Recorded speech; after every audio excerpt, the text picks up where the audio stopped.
શ્રી ગણેશાય નમઃ. મિત્રો, આપ જોઈ રહ્યા છો આપણી યુટ્યુબ ચેનલ આશીર્વાદમાં. આપ સૌનું સ્વાગત છે. આજે આપણે આ વિડીયોમાં હનુમાન ચાલીસાનો શું મહિમા છે, હનુમાન ચાલીસાની સાધના થકી સતચિત આનંદની પ્રાપ્તિ કેવી રીતે થાય, કયા નિયમ પાળવાથી આપની અનુભૂતિ કેવી રીતે પ્રબળ બને, તેના વિશે આજે આપણે આ વિડીયોમાં સાંભળીશું. જો આપને મારો વિડીયો પસંદ આવે તો લાઇક કરજો, શેર કરજો અને પહેલીવાર જો આ વિડીયો આ ચેનલમાં જોઈ રહ્યા હોય તો સબસ્ક્રાઈબ કરજો, જેથી મારા નવા વિડીયોની માહિતી તુરંત આપ સુધી પહોંચે.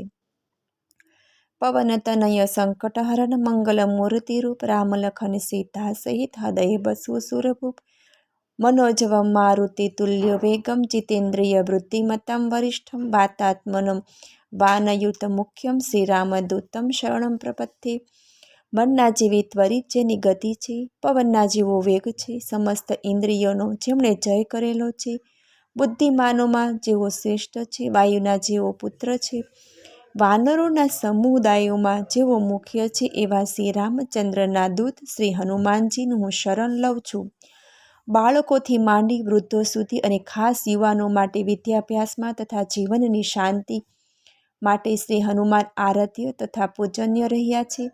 હનુમાન ચાલીસાના પાઠમાં આ શિવશક્તિ પ્રેરણા આપનાર બળ બની રહે છે. બજરંગબલી શ્રી હનુમાનજીની ઉપાસનાથી જીવનમાં નૈતિક મૂલ્યો પ્રગટે છે. સેવા, પ્રેમ, કરુણા, શૌર્ય, ભક્તિ, શક્તિ, દાસભાવ, બ્રહ્મચર્ય, તપ, વૈરાગ્ય, ભક્તિ, ત્યાગ જેવા અનેક સદ્ગુણો પ્રાપ્ત થાય છે. જીવનમાં વિઘ્નો તથા આસુરી શક્તિઓ સામે સંઘર્ષ કરવા તથા વિજય પ્રાપ્ત કરવા અને જીવનમાં સુખ શાંતિ માટે શ્રી હનુમાનજી સદાય હાજર રહે છે. જ્યારે જ્યારે જીવનમાં આપત્તિઓ, મુશ્કેલીઓ આવી પડે કે દેહ ત્યાગની ઈચ્છા થાય અથવા લાગણી મિથ્યા લાગણી થાય, એવા સંજોગોમાં ભગવાન શ્રી રામના સ્મરણની સાથે શ્રી હનુમાનજીનું શરણ આપ સંકટોમાંથી ઉગારે છે. તેથી શ્રી હનુમાનજી સંકટ મોચન છે. મહાભારતમાં ભીમ અને રામાયણમાં હનુમાન આ બે ચરિત્રો સૌ કોઈને હિંમત તથા વિજય આપે છે. સુંદરકાંડમાં શ્રી હનુમાનજીનું ચરિત્ર વર્ણવાયું છે.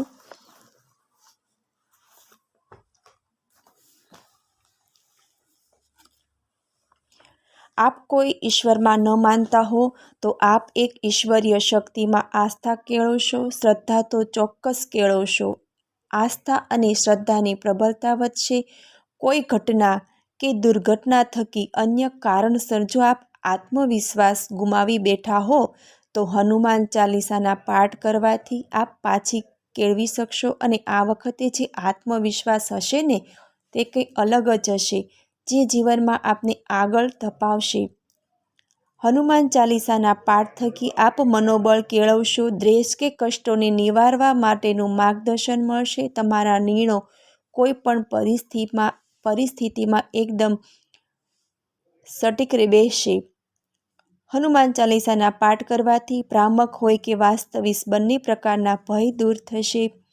હનુમાન ચાલીસાના પાઠ કરવાથી આપની આસપાસ કોઈ પણ પ્રકારની નકારાત્મક શક્તિ હોય તો તેને તમારા જીવનથી કોસો દૂર કરશે અને જીવનભર પાસે ન આવે તેવી ઉર્જા મેળવશો.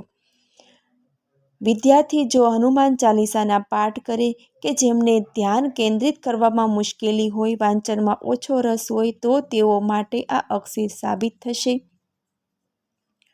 જો આપ હનુમાન ચાલીસાના પાઠ કરશો તો જીવનમાં કોઈ સાથ આપે કે ન આપે, હનુમાન ચાલીસા એક સાચા મિત્ર સમાન સાથે રહેશે. જ્યારે આપ હનુમાન ચાલીસાનો પાઠ કરીએ ત્યારે આંતરિક ઉદ્વગમન મેળવવા મનમાં ભાવ જગાવવો જોઈએ. શબ્દનો અર્થ સમજી મનમાં એક દ્રશ્ય ઊભું કરવાનો પ્રયત્ન થવો જોઈએ. જ્યારે આપણે હનુમાન ચાલીસા વાંચવા બેસીએ ત્યારે શબ્દોના ભાર અને ભાવ અનુસાર ઉચ્ચારણ કરી શકો અને તેનું સ્પષ્ટ ઉચ્ચારણ કરી શકો. રોજ નક્કી કરેલ સમયે જ હનુમાન ચાલીસા બોલવું ઉત્તમ છે. છતાં જ્યારે તમને ઈચ્છા થાય, અંતઃસ્ફૂર્ણા થાય ત્યારે બોલો તો ચોક્કસ પ્રભાવશાળી અસર જણાશે. આપણે થોડા સ્વાર્થી છીએ. જેવું આપણું કામ ઉકલી જાય એટલે હનુમાન ચાલીસા બોલવાનું આપણે બંધ કરી દઈએ. આથી જાતે જ નિયમ નક્કી કરો અને પ્રામાણિકતાપૂર્વક પાલન કરો. ભલે તે પછી રોજ બોલવા માટે હોય કે માત્ર મંગળવાર કે શનિવાર હોય, પણ પોતાની શ્રદ્ધા અનુસાર પાલન કરવું, કામ પૂરતું જ હનુમાન ચાલીસાનું પઠન કરવું એ અયોગ્ય છે. એવું તો છે જ નહીં, પરંતુ તેની અસર તો થાય જ છે. આથી પ્રભુ કૃપા જ હું કહું છું કે બિનશરતી અને નિસ્વાર્થ પ્રેમ એ પ્રભુ પ્રેમ પામવાની પ્રાથમિક જરૂરિયાત છે. અધીરા ન બનવું, બીજાનું કામ થાય પરંતુ મારું નહીં, એવો ભાવ તો બિલકુલ ન લાવીએ, કારણ કે આપણે કોઈના વિશે અને તેની પરિસ્થિતિ વિશે આપણે સંપૂર્ણ કંઈ જાણતા નથી. એક પ્રયોગ કરવા જેવો છે. આ પ્રયોગની સામગ્રી થોડી ધીરજ, થોડું મનોબળ, થોડી ઈચ્છા અને શાંત વાતાવરણની જરૂર છે. હનુમાન ચાલીસાને બોલવાની એટલે કે ઉચ્ચારણ કરવાની જરૂર નથી. આપણે આ પ્રયોગ દરમિયાન આંખો બંધ કરીને મનમાં હનુમાન ચાલીસા બોલવાની છે. કોઈ ચોપાઈ બોલીએ ત્યારે શ્વાસ અંદર લેવાનો, બીજી ચોપાઈ બોલીએ એટલે શ્વાસ બહાર છોડવાનો. જેમ કે જય હનુમાન જ્ઞાન ગુણસાગર, જય કપી સતી લોક ઉજાગર.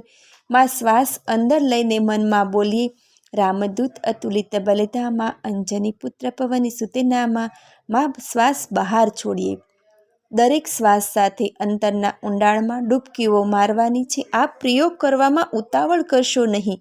એવું ન થાય કે શ્વાસ લેવાઈ જાય અને ચોપાઈ બાકી રહી જાય. બસ આ પ્રયોગ સતત કરતા રહો, ભલે વચ્ચેથી છૂટી જાય, ચિંતા કરશો નહીં, પરંતુ પ્રયત્ન કરવાનો ચાલુ રાખજો. પછી જુઓ કે તેનું કેવું પરિણામ આવે છે. પછી જુઓ જાદુ. હનુમાનજી પવનપુત્ર છે અને શ્વાસ એ પવનનું આવગમન. ધ્યાનસ્થ મુદ્રામાં એક વખત આ રીતે બોલાયેલી હનુમાન ચાલીસાને 40 વાર બોલવા બરાબર સમજજો. આપણા મનનો ખોરાક જો કોઈ હોય તે છે આપણા વિચારો અને આપણા વિચારો. જેમ જેમ આ પ્રયોગમાં આપ સફળ થતા જશો, તેમ તેમ મન ભટકવાનું બંધ કરી શાંત થઈ જશે, જેથી આપ ચિત્ત આનંદને પામી શકશો. આત્મારામ દુબેનો ઘેર જન્મેલ બાળક જે જન્મના થોડા વર્ષો પછી અનાથ બની ગયો. 10-12 વર્ષથી અનાથ હોવાથી તે પોતાના ગામમાં ભટકતો હતો. માતા પિતાના મૃત્યુ પછી મંદિરમાં રહે, ઘેર ઘેર ભટકે. એક દિવસ કોઈ ઘરની સામેથી નીકળતી વખતે એક મહિલાએ તેને જોયો અને તેની હાલત જોઈ તેને દયા આવી. સ્ત્રીએ કહ્યું, અહીં આવ દીકરા, તને ભૂખ લાગી છે? તે 12 વર્ષના બાળકે ડોકું હલાવીને હા પાડી. માએ વિચાર્યું કે તેને કંઈક ખવડાવવું જોઈએ. તે અંદર ગઈ અને ગરમ ગરમ રોટલી લઈ આવી અને બાળકની સામે મૂકીને કહ્યું, લે દીકરા, તું આ રોટલી ખા. તે ચૂપચાપ બેસી રહ્યો, તેને રોટલી ખાધી નહીં. ત્યારે માતાએ પૂછ્યું, કેમ રોટલી ખાતો નથી? બાળકે કહ્યું, માં, મને રોટલી તો આપો. સત્ય એ હતું કે બાળકે ક્યારેય જોયું જ ન હતું કે રોટલી હોય કેવી. અત્યાર સુધી તેને એંઠવાડમાંથી જ ખાધું હતું. જે બચે તે ખાઈ લે. નવાઈની વાત સમજીએ. જેણે નાનપણથી જ ખબર જ ન હતી કે રોટલી કેવી હોય, તો તેને રોટલીની શી ખબર પડે? જેણે નાનપણથી જ આટલું ઝેર પીધું, તેણે સમાજને હનુમાન ચાલીસા જેવું અમૃત આવ્યું. આ અમૃત સર્જનની પ્રેરણા કેવી રીતે થઈ હશે તે તો જરા વિચારો. મહાવીર વિક્રમ બજરંગી, કુમતિ નિવાર સુમતિ કે સંગી. આપ એક મહાન લડવૈયા અને સાહસિક છો.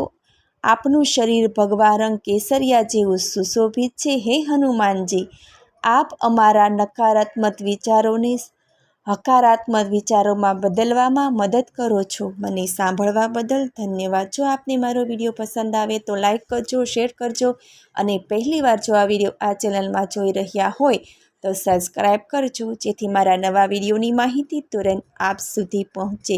ધન્યવાદ. જય શ્રી કૃષ્ણ.